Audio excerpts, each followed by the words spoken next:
Let's dive into the world of Strays, the dog movie brought to you by the geniuses behind Cocaine Bear, Good Boys, and No Hard Feelings. It's like they rounded up the wildest brainstorming session at the dog park and turned it into a movie. Get ready for a ride as bumpy as a dog's love affair with a tennis ball. Picture this.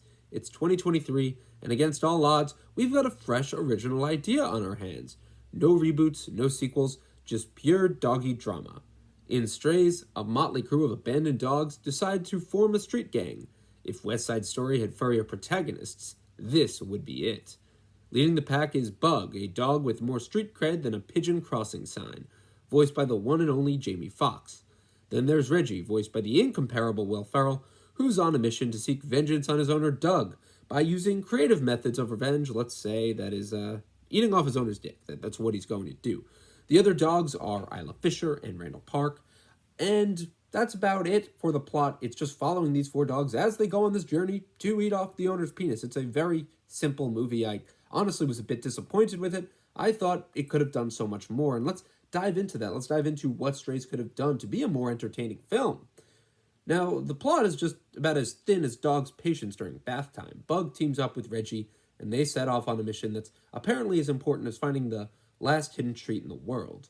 The whole movie's basically one big game of fetch, except instead of a ball, it's revenge they're chasing. Unfortunately, this whole shtick doesn't have quite enough bite to sustain a full-length feature. The dogs have mastered the art of canine profanity, sure, and they've turned humping into a competitive sport, but the interactions, both dog to dog and dog to human, are flatter than a pancake that's been sat on by a Saint Bernard. To splice things up, we could have had used a real antagonist who's more than just a subplot named Doug. Imagine a showdown with a mailman, which they keep talking about. I honestly thought that could have worked. They could have built that up. Now that's something to wag your tail about. But instead, we're stuck in a holding pattern, waiting for our furry friends to make their way to Doug's place. And Doug, he's like a phantom. We've heard of him, we know he's around, but he's elusive. I mean, the fact that he is our antagonist is one of the reasons the movie's so boring. There's just no conflict. It is just an hour of waiting to get to Doug's, talking, and apparently these little gags come up along the way, like when Bug is abducted, but you know nothing's going to happen. It's just boring. It's very bad. Remember those intimidating black gangster labs we met at the start? Well, they vanished faster than a biscuit at a dog show buffet. It's like they got lost in the maze of gag after gag and accidentally ended up in a different movie. And speaking of the gags, they're like popcorn. They're enjoyable in the beginning, but after a while, they just leave you unsatisfied. There's this scene where Bug gets carried away by a hawk, and it's as surprising as a dog eating your homework. You know Bug isn't going down like that. There's more to the movie to go, and the hawk's dialogue, it's just fuck in subtitles? Really? Couldn't they have given it some more soaring dialogue? Maybe a take me to your kibble or something? Strays had potential, but it's as if the filmmakers were playing fetch with mediocrity. Sure, the filmmakers tried to give us a dog's eye view of the world. I didn't mind that, complete with the butt-licking jokes and the mailman hatred.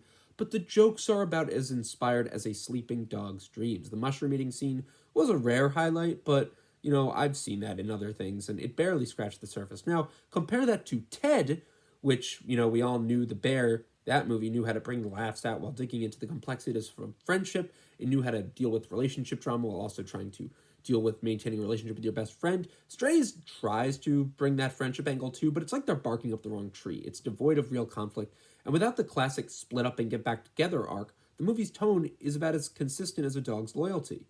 In the end, Strays is a bit of a howler, and not in the adorable puppy way. It's like a half-chewed bone you wish there was more meat to. It's a mystery how this whale tail-wagging adventure managed to make less money than a movie named Cocaine Bear. Maybe that was the Bears' February dumping strategy was onto something. You know, who knew that summer was so lazy when it comes to choosing movies?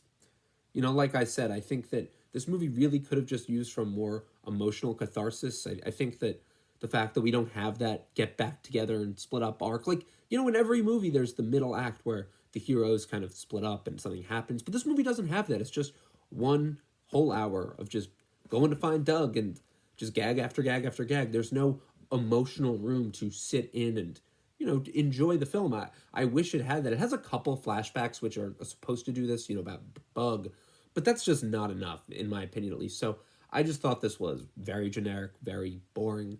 Honestly, a bit cringe because it's just R-rated dogs. That's what I thought the whole... It's as if they just went to a dartboard and hit R-rated and dogs, and that's the movie. That's all you should be expecting. But, you know, I guess I expected a little more. Let me know what you guys think if you enjoyed the movie. Thank you guys for watching.